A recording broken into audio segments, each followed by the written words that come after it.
Makeup artistry is a very serious career, and it does matter. It's not just what you do on someone's face that people remember, it's your attitude, and it's if you're on time, be there for the work.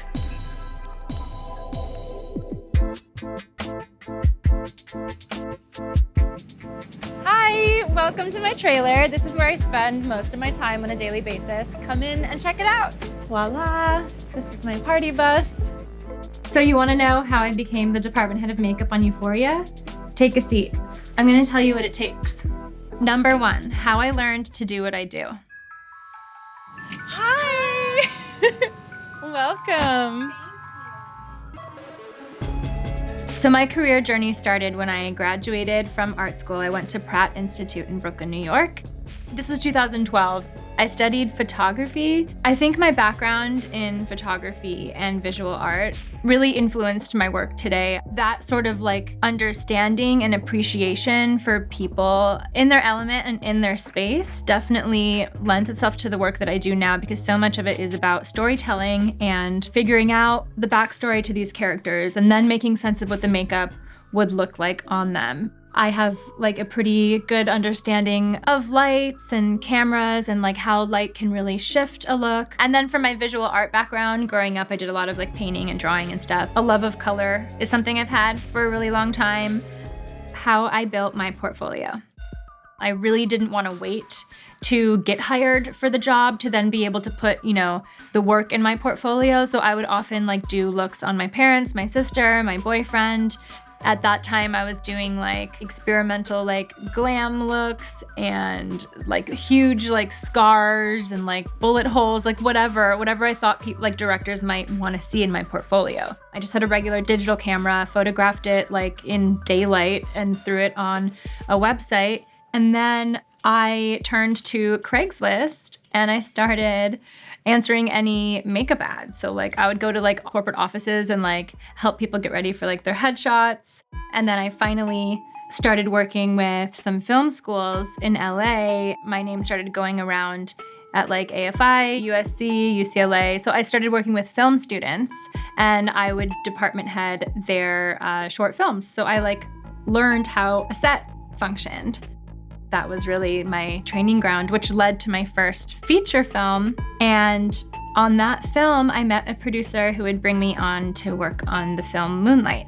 That was such a low budget film. I didn't even have a makeup trailer. We were all like so intimately involved in the shooting of that beautiful film. When Moonlight won the Oscar for Best Picture in 2017, to see it win and get recognized and like know that my contribution helped the audience like feel something when they were looking at the actors was like everything for me. And obviously like being a part of a movie that wins such an incredible award is super special.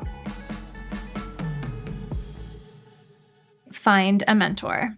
I actually accidentally found my mentor. I didn't know any makeup artists at the time. So me knowing nothing and being incredibly naive, I cold called a Hollywood film and TV makeup artist, Jane Galley, and I offered my free services and she ended up teaching me. It was just a 2-week crash course. I learned everything from like special effects makeup to beauty. And I was just like, she's a human and does makeup and I think I want to do that. I would never reach out to someone like that early on and expect to be hired. The point is to learn as much as you can, right?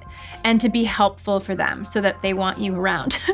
You're going in, you're asking questions, you're learning, most importantly, you're observing how this person is in the workplace and kind of learning to anticipate their needs. They'll really be honest. They'll tell you what the industry is really like. They'll explain to you, when you've done something that you could have done differently and had a better outcome.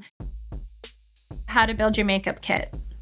So you actually don't need that much in your kit. For the beauty portion of your kit, I started with like drugstore makeup, which is really good, by the way. There's like amazing products out there. I would save money from my job as a wine server. Obviously, you need concealers and foundations in a huge range of skin tones. And if possible, I would transfer those liquids into like smaller little bottles to condense your kit. It's just easier to work out of. Lip colors, you don't need 20 shades. You could have like 10 lip colors and you could mix them to make custom colors. Then you can really tailor your makeup to exactly, the person's face. And then with blush, you want to have like some cream products and some powder, but again, you can mix, you can layer. Bronzer, highlighter, the same. You could get the cheapest products. You could get like the cheapest powder, highlighters, and blushes you can find. It's all about how you apply it. And then, your own critical eye, knowing when you've done too much, knowing when you've done not enough. So that you'll learn like by trial and error. I love having like a palette and scooping out product and creams and kind of putting them on a palette, and everything is sort of happening on the palette. Like you're kind of custom mixing your stuff. How to create a unique makeup look that's also authentic for that character. So when I'm reading the script, I also am sort of trying to read between the lines a little bit. I will go and meet with a costume designer. I'll look at some outfits that have been pulled, try and get a sense of like what colors they wear, what their style is. Of course, we know how costumes and clothes, inform who someone is. And then my favorite part is looking at the set designs. It's gonna be like the atmosphere for whatever they're doing. So whether it's a bedroom or like just their apartment, their car, I like to know what all that stuff looks like. It's never just one look brewing in my head. It's like their whole kind of vibe and style, their color palette, the textures. I'll talk to the actor. I always like to sort of connect with the person first and ask them like how they usually wear their makeup, what kind of products they like, and I sort of try and tailor the experience to sort of like gain their trust, and then I sort of add things on top of that. I've had more success doing it that way than just sort of like going in and doing what I think. And I know when I am nailing it, when like they leave the makeup trailer and they are like embodying their character and their behavior has changed. So that's a good indicator to me. A lot of what I do is sort of like toning down certain things, making the lipstick look like it's been faded. I do have to like stop myself sometimes because I want the makeup to look amazing, especially on Euphoria, like there's a big makeup audience, but the story is more important. I also know what it feels like to be watching a show or a movie and for the makeup to be distracting. When it feels like, why is she waking up with like eyeliner and mascara and lip gloss on? I mean, I've seen this before and I never understand. Being a makeup department head, what it entails. It's accounting and budgeting and scheduling, delegating. The successful department, like you really need to give responsibility away. Try and channel your like type A organizey person. That's not me. I'm not a type A organizer. And so I struggle with this a little, but like you gotta be on top of everything that's coming. If everything is organized, if my team is ready to help, I feel like I can make amazing things happen in a very short amount of time.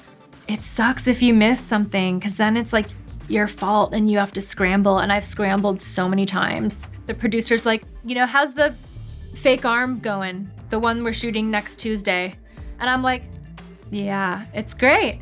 And then like my head, I've like forgotten to check in with the person and I don't know if it's gonna be ready by Tuesday. And like I've been in this situation a lot and I've been doing this for 10 years. You really have to be super prepared for anything.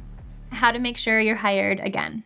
So the people that are doing the hiring on a commercial or TV show or movie or short film or whatever, they're looking for people that have a really good team playing attitude. They're looking for people who can get the job done, who show up on time, and who can remain calm under pressure. They don't want any drama, and they want someone who can really take the work seriously. And if you really love what you do and you love makeup and like designing looks and contributing to whatever the story is for whatever the project is, this will happen pretty naturally. It's really easy to see when someone really cares. It's about doing something, doing the look, looking at it, and making a decision. Is this good enough? Is this done? Am I ready to show this to my department head? Make sure it looks great from all angles. Remember that the camera is gonna be like over here, here, here, here, whatever. The lights could go dim, it could be really blown out. Make sure you understand what your work is gonna look like because you don't wanna be surprised once you get out on set. How to stay sane. If I could give my younger self a piece of advice, it would be, don't be so hard on yourself when you fuck up. I have had moments on set where I'm like practically having a panic attack. I've learned over the years a really helpful thing is to move a little slower, breathe, stay calm, tackle one thing at a time. Good thing to remember is like, this is makeup. It's not rocket science. We're on set. It's okay. The act of putting on makeup, I think, is so therapeutic. It's so connected to mental health. I feel like it has uplifted me. I've experienced like being kind of too shy to wear certain looks, and I now have experienced what it feels like to confidently wear the looks I want to wear. I hope, to inspire others to do the same things for themselves, because life is short, so do what you want with your face. Thanks so much for spending the day with me, and make sure to check out my new makeup line, Half Magic Beauty.